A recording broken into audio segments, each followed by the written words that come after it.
आज हम एक ऐसी ऐतिहासिक चर्चा शुरू करने जा रहे हैं जिसने सदियों तक वीरता की एक ऐसी मिसाल कायम की जो आज भी रोंगटे खड़े कर देती है। हम बात कर रहे हैं महाराणा प्रताप और अकबर के बीच के उस महाकाव्य संघर्ष की, जिसकी शुरुआत होती है हल्दी घाटी की उस लाल और पीली मिट्टी से। अब जरा इन दोनों सेनाओं के बीच के अंतर को देखिए। ये बिल्कुल किसी डेविड और गोलियत की कहानी जैसा लगता है। 18 जून 1576 का दिन। एक तरफ खड़ी थी विशाल भारी हथियारों से लैस शाही मुगल सेना और दूसरी तरफ थी एक बहुत ही छोटी लेकिन अपनी मातृभूमि पर जान छिड़कने वाली स्थानीय सेना।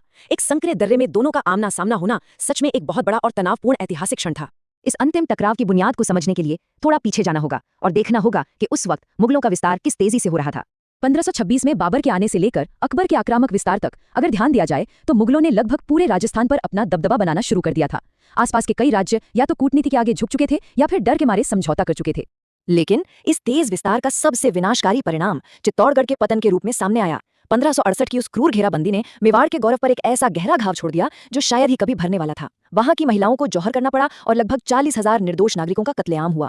इसी भयंकर तबाही और सदमे के कारण राणा उदय सिंह को चित्तौड़ छोड़ने पर मजबूर होना पड़ा था।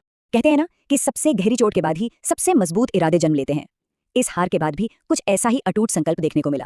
चित्तौड़गढ़ की उस भयानक हार और राज्य की दयनीय स्थिति के बीच गोगुंदा की पहाड़ियों से एक नए नेता का उदय हुआ। सत्ता संभालते ही महाराणा प्रताप ने मेवाड़ का सम्मान वापस दिलाने की एक भयंकर कसम खाई। उन्होंने ये तय किया कि जब तक मातृभूमि पूरी तरह से आजाद नहीं हो जाती तब तक न तो वो महलों में रहेंगे, न पलंग पर सोएंगे और न ही सोने चांदी के बर्तनों में खाना खाएंगे। ये बात बिल्कुल साफ थी कि मुगलों के साथ सीधा टकराव टाला नहीं जा सकता, इसलिए जमीनी तैयारियां युद्ध स्तर पर शुरू कर दी गई। सुरक्षा चौकियों को मजबूत किया गया, नए हथियार बनवाए गए और सबसे जरूरी रणनीति के तहत अरावली के जंगलों में बसने वाली भील जनजातियों के साथ एक बहुत ही गहरा और अनोखा गठबंधन बनाया गया। ये आगे चलकर एक असली गेम चेंजर साबित हुआ।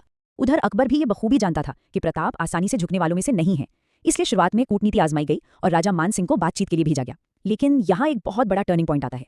प्रताप ने मान सिंह के साथ भोजन करने से बिल्कुल साफ इनकार कर दिया।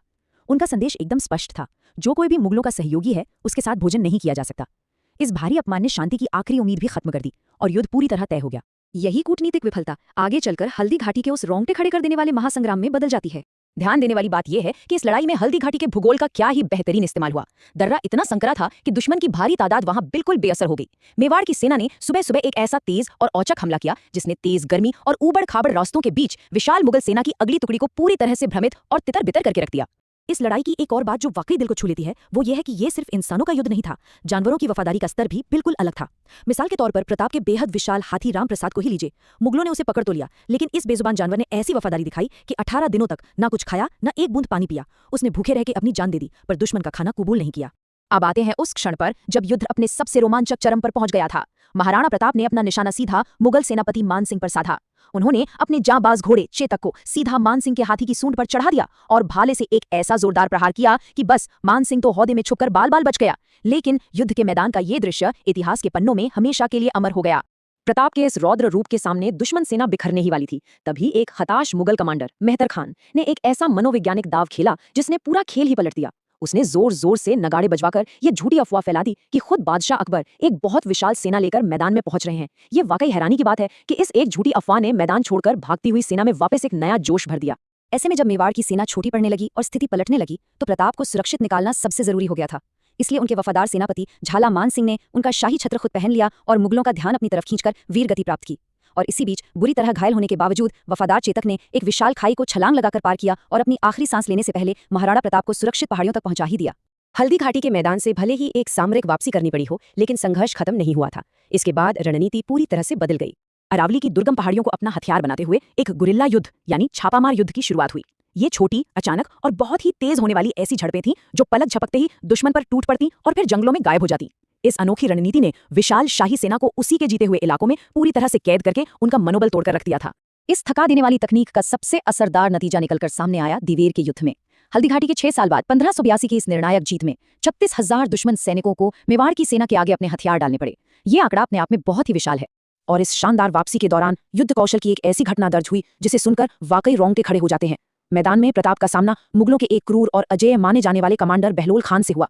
इतिहास बताता है कि प्रताप की तलवार का एक ही प्रहार इतना भयंकर था कि उसने बहलोल खान और उसके घोड़े दोनों को एक ही झटके में दो हिस्सों में चीरकर रख दिया।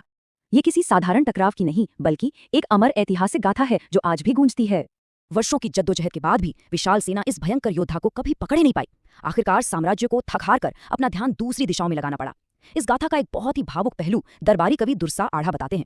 उनके अनुसार 1597 में जब महाराणा प्रताप के शांतिपूर्ण निधन की खबर दरबार में पहुंची तो एक पल के लिए खुद बादशाह अकबर की आंखों से भी आंसू छलक पड़े थे। यह दिखाता है कि एक कट्टर दुश्मन ने भी उस अजेय स्वाभिमान को अपना सर्वोच्च सम्मान दिया था।